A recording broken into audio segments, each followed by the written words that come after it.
Let's bring in Jim Rogers, CEO of Jim Rogers Holdings. Jim, very glad to have you with us for the next half hour or so. Let's just start with UBS. We were just talking about these numbers this morning looking decidedly worse than anticipated, and they're still seeing net outflows from their key divisions. What does a company like UBS do, and what's your take on it? Well, I'm one of the people who took my money out of UBS. I met with the CEO of UBS, and I couldn't believe what he was saying to me, so I took my money out of there. What was he saying? Hey, he was trying to tell me that the balance sheet was good. I kept showing him the numbers. I said, what are you talking about? He kept giving me all the PR answers, and when I realized he was treating me like one of the PR people told him to say, or he didn't know what he was talking about. So, in my case, I took my money out of there. And my family's money out of there. Well, but of course, it's not just the UBS issue, though. I mean, the weakness that we're seeing in the banking sector isn't only on certain banks. It's quite blanketed, and it's not just UBS that's also going through cost-cutting measures and trying to rein in spending and revamp themselves. Are we going to emerge anytime in the near future with a completely new banking model that'll actually work? Well, of course we are, Louisa. It's not the first time in the world that investment banks and commercial banks have gone bankrupt. I mean, this has been going on for hundreds of years. What always happens is people get sloppy, they start making mistakes, they go bankrupt, they decline and go bankrupt. But at the same time, there are new people arising. In America right now, there are lots of banks that did it right, people who are sound and solid, who've been waiting for this, investment banks as well, and in Europe and in Asia. It's been going on for hundreds of years. Jim, good morning. Guy Johnson. Do I have to treat bank stocks at the moment a bit like options? Well, I wouldn't buy any bank stocks, Guy, if I were you. I'm still short the investment banks in the United States. Some of them may survive, but why bother? But the volatility is enormous, isn't it?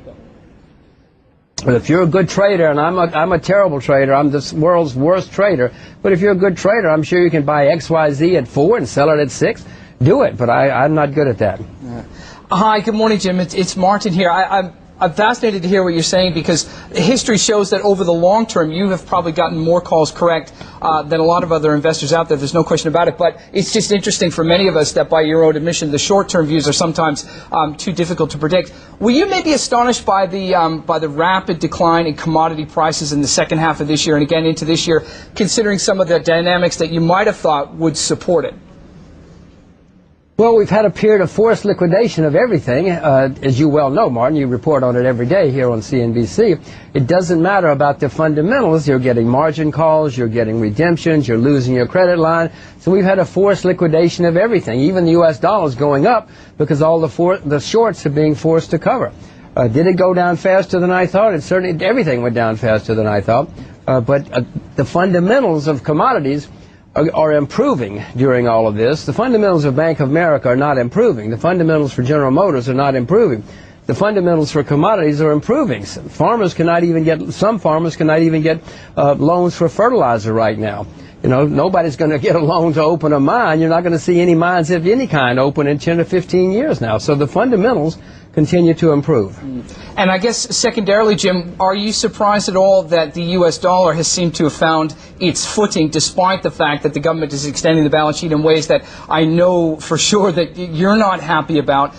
You have been famously bearish on the U.S. dollar, yet it seems to defy gravity. Do you think this is a temporary thing that will come evident once the forced liquidation that you talked about ceases? Oh, no, absolutely. No, I've certainly explained on CNBC several times that I expected a rally last year in the dollar. I thought I would get out of all of my dollars last year, Martin, on the rally. I didn't, because it's been much stronger than I expected, because there is this massive forced liquidation. There are huge short positions in the dollar. Everybody's having to cover, and I haven't sold the rest of my dollars yet. I suspect I'll do so sometime this year, but who knows? It could go on another year for all I know. Same thing is happening with the yen. I own the yen, as we've discussed before here. I'm not selling my yen yet, but it's an artificial rally too. Somewhere along the line, I'll have to get out of my yen. And I hope your next question is, well, what are you going to do with your money then? And I'm telling you, I don't know. I'm trying to figure it out.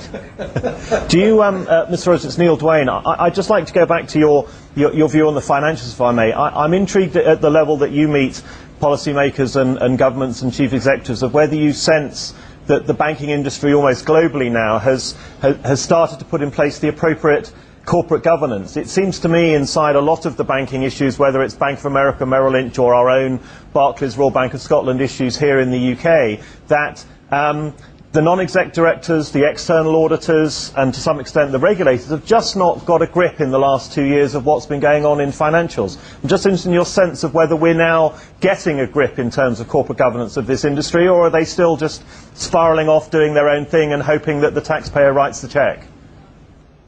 No, well, they're not. The corporate governance is not what I would call is happening. What's happening is they're all panicked.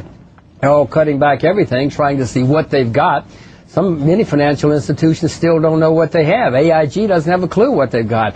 Fannie Mae doesn't have a clue what it's got. Some of the American banks don't have a clue yet what the real situation is. So in the meantime, everybody's frozen trying to figure out, okay, what are we worth? What can we do? One reason the banking system is frozen up is because nobody trusts anybody else. If I came to you and said I'm worth $10 million and I showed you my financial statements and you said, Jim, we know those are false, we know those are phony, you wouldn't do any business with me. Well, that's what's happening right now.